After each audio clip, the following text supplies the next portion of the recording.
Tiap orang mengalami pengalaman buruk, tapi hasilnya nggak selalu sama. Ada yang pernah gagal public speaking, terus ngerasa dia tidak passionate di public speaking dan nggak mau lagi ngomong di depan orang. Tapi ada juga yang gagal, terus mencoba sampai jadi public speaker yang handal. Ada yang punya pengalaman pacaran yang buruk, terus nggak mau lagi percaya sama komitmen. Tapi juga ada yang dapat pengalaman buruk yang sama dan kemudian balas dendam dengan sukses nikah sama orang yang jauh lebih baik. Sebetulnya apa sih yang terjadi sama manusia sampai pengalaman buruk yang sama bisa ngasilin output atau luaran yang beda? Di podcast alternatif kali ini kita akan bahas filsafat psikoanalisis yang bisa ngejelasin mengapa demikian. Halo, Assalamualaikum warahmatullahi wabarakatuh. Salam sejahtera bagi kita semua. Ketemu lagi di Arena. Alhamdulillahirabbil alamin. Allahumma sholli ala Muhammad wa ala ali Muhammad. Setelah 1 tahun vakum, akhirnya kita balik lagi ke Arena. Setelah beberapa orang nanya ke saya kenapa nggak bikin, kenapa nggak diterusin. Dan saya menemukan ada beberapa pendengar juga yang dari Kalimantan lah, dari daerah lain lah. Akhirnya semua itu membuat semangat baru dan motivasi baru ke saya untuk bikin konten lagi. Semoga ke depan bisa lebih istiqomah dan gak vakum 1 tahun lagi kayak kemarin ya teman-teman ya. Seperti yang udah kita jelasin di awal, kita bakal bahas filsafat psikoanalisis tentang pengalaman dan dampaknya ke kepribadian kita. Untuk ngejelasin topik ini, kita setidaknya perlu merujuk ke 2 tokoh besar dalam dunia psikoanalisis. Pertama Sigmund Freud, yang kedua Alfred Adler. Yuk kita mulai. Tokoh pertama yaitu Sigmund Freud lahir di Ceko tahun 1856 dan dikenal sebagai bapak psikoanalisis. Dia banyak banget ngebahas teori psikoanalisis lewat asosiasi bernama Wednesday Psychological Society. Salah satu pandangan dia yang terkenal adalah tentang pengaruh masa lalu ke diri kita.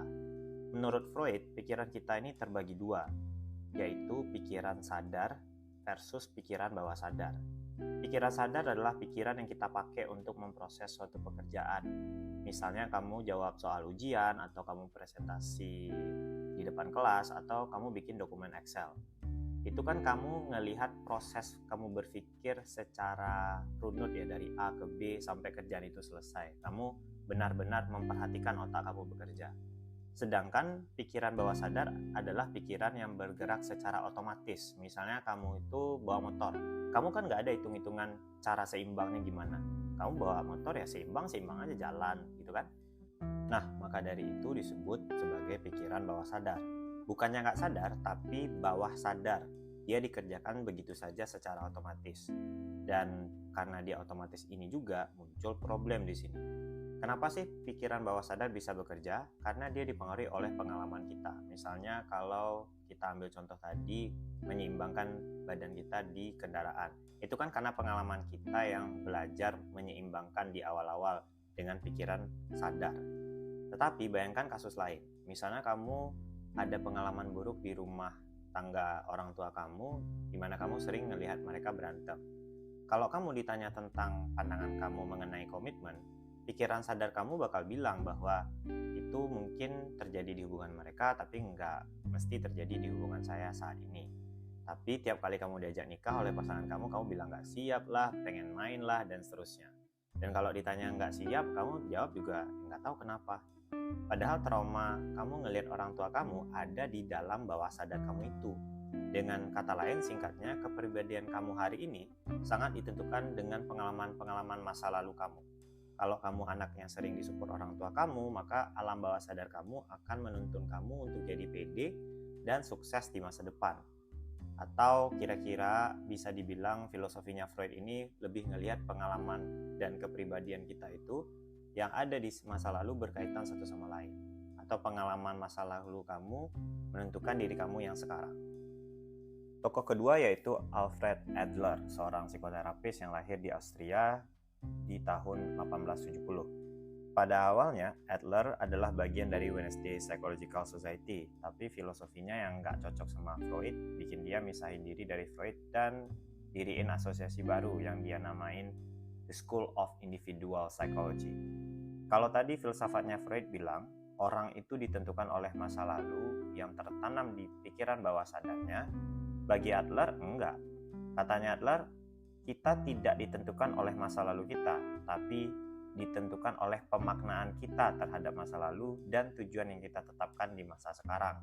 Contoh, ada 2 orang yang diejekin pas ngomong di depan acara kampus. Satu orang memaknai pengalaman itu sebagai pengalaman yang malu-maluin, terus nggak mau lagi ngomong di depan orang ramai. Tapi ada juga yang ngelihat pengalaman yang sama dengan cara, kok bisa diejek ya? Ngomong kayak orang lain kok susah banget ya? Apa sih yang harus dipelajarin biar bisa pede kayak orang lain? Habis dari situ bertekad untuk jadi seorang motivator di suatu hari nanti misalnya. Nah, akhirnya suatu hari bisa kesampaian. Nah, ini kan membuktikan ke kita bahwa yang Adler bilang itu benar, bahwa Adler menekankan pemaknaan dan target kita terhadap suatu pengalaman, bukan malah jadiin pengalaman itu jadi alasan kita untuk berhenti. Kamu sendiri kan sebetulnya menentukan dari awal hasil dari pengalaman kamu itu lewat cara pandang kamu. Karena pada dasarnya menurut Adler, setiap individu itu pasti menjalani proses hidup dari inferior ke superior. Contohnya nih, pas kita bayi kan kita nggak bisa ngapa-ngapain, semua kita pasti melalui proses itu. Terus kita belajar jalan, kadang-kadang kita jatuh. Nah, jatuh-jatuh itu ibaratnya, katanya Adler, pengalaman masa lalu kita. Kan nggak ada kan dari kita yang gara-gara jatuh terus kita nggak mau lagi jalan gitu. Sebab kita semua memaknai jatuh sebagai proses untuk bisa jalan di masa depan. Harusnya kita ngelihat masa lalu itu kayak gitu. Jadi lebih optimis. Dengan kata lain, kamu nggak dipengaruhi oleh masa lalu kamu, tapi kata Adler, kamu ditentukan oleh cara pandang kamu tentang masa depan. Itu dia 2 teori besar filsafat psikoanalisis. Tentu nggak ada benar atau salah di antara keduanya ya. Namanya juga teori, ya pasti beda-beda. Tapi jelas bahwa kita punya pilihan mau ngerujuk ke siapa di sini. Kalau memang pengalamannya setraumatik itu dan kamu memang nggak bisa jernih dalam memprosesnya, mungkin bisa dijelasin dengan filsafatnya Freud. Kalau Freud nanganin pasien biasanya dia pakai metode talk therapy. Kamu bakal diajakin ngobrol buat ngegali pikiran bawah sadar kamu dan diajak berdamai dengan pikiran tersebut atau trauma itu. Tapi kamu juga punya pilihan untuk jadi seorang Adlerian yang nggak terlalu peduli sama pikiran bawah sadar atau apalah yang dinamain oleh Freud. Sebab Adlerian ngelihatnya kayak namanya juga hidup, pasti diawali sama inferior atau pengalaman tidak berdaya. Tapi justru itu yang buat kita punya alasan berjuang menjadi superior atau berdaya di masa depan. Dan semua tergantung terhadap cara kita memaknai pengalaman, bahkan pengalaman buruk sekalipun. Mungkin sekian dulu untuk podcast kali ini. Makasih udah dengerin. Wassalam, wabillahi taufiq wal hidayah, dan sampai ketemu di podcast alternatif berikutnya. Bye.